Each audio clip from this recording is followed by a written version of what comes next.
Anin and Amanchuin. I said, hello, how are you doing? Makadibini Sanish Nakas Megazi Dodem. I'm known as Black Thunderbird and I'm of the Eagle Clan.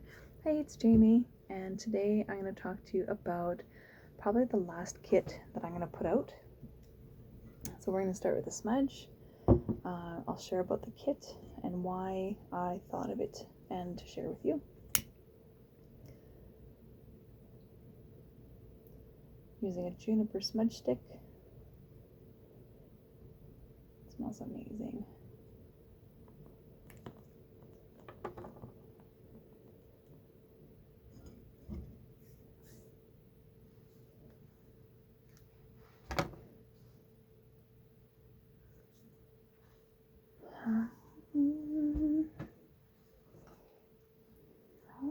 And then some for you.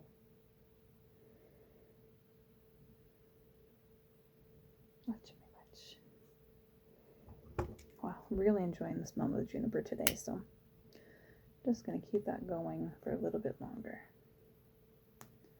So, with things opening up again and the more chances to sit with people again, the need for these kits is kind of reducing, so that's probably one of the reasons why I won't be doing any more of this specific type or the specific presentation, we'll say. So the kit itself, very simple. Dollarama items, miniature medicine bottles. This kit has some medicine. There's cedar, balsam, and juniper there.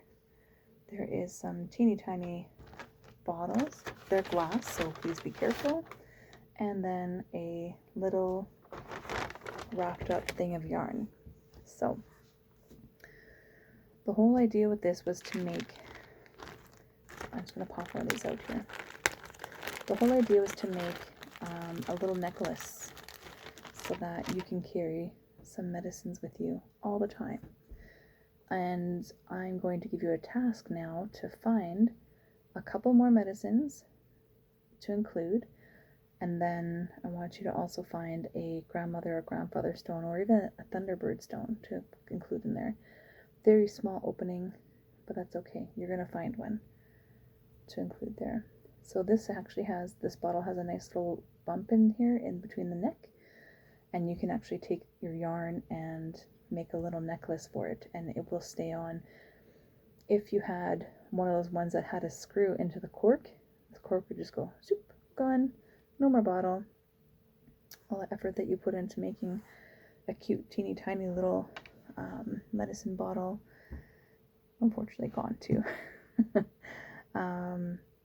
So the medicines, again, cedar, juniper, and balsam. You can include of those what you like, or you can put in whatever else you like, as long as it fits in the bottle. Oh, I guess a toothpick could be used to help you arrange whatever you put in the bottle to try and, present it pretty, make it look nice.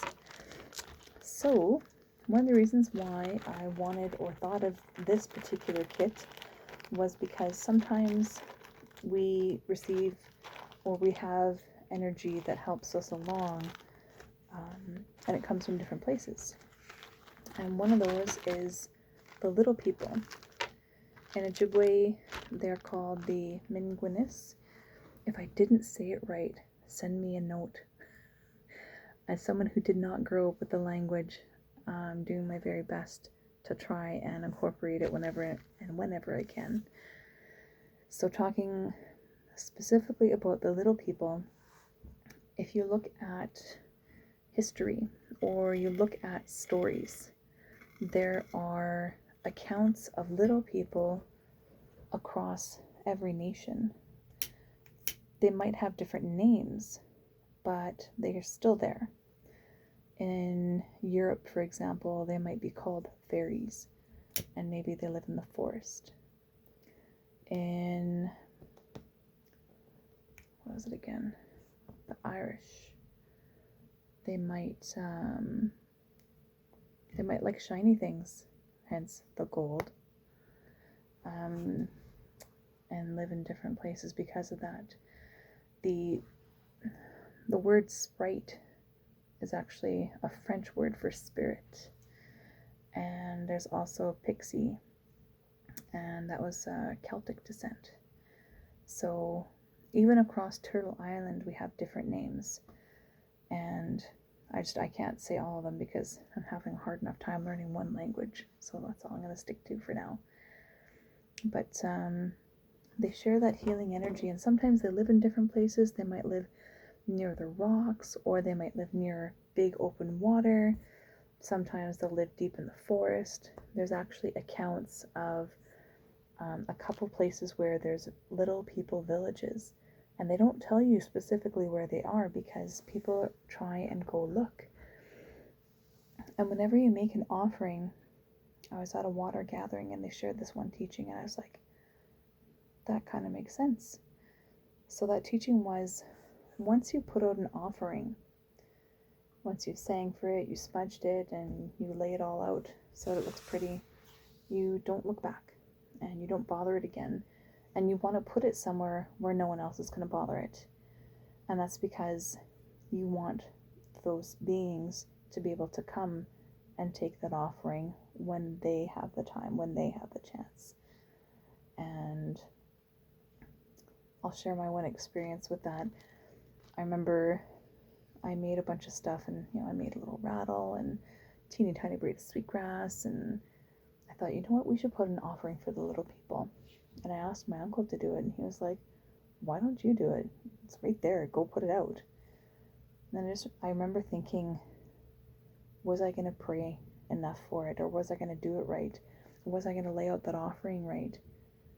And it was a good teaching, actually, a good reminder to be confident in the teachings that you know and stop making it so difficult. It was actually pretty easy. I actually had my son help me. He put it out in the spot where I thought it wouldn't be disturbed. I sang a turtle song, and it was really good. And we didn't look back. We didn't go watching to see what happened. We just said our thank yous for those little people sharing energy, and that was it. So that's all I have to share today, and I really look forward to having a chance to sit with people again. And I actually held a workshop just last week. It was great. It was so nice to be able to sit with people again. I didn't realize how much I missed it. So next videos or future videos may be out in the bush. If you have any suggestions or ideas, please do send me a message, and I look forward to seeing you again. Ciao. Thanks.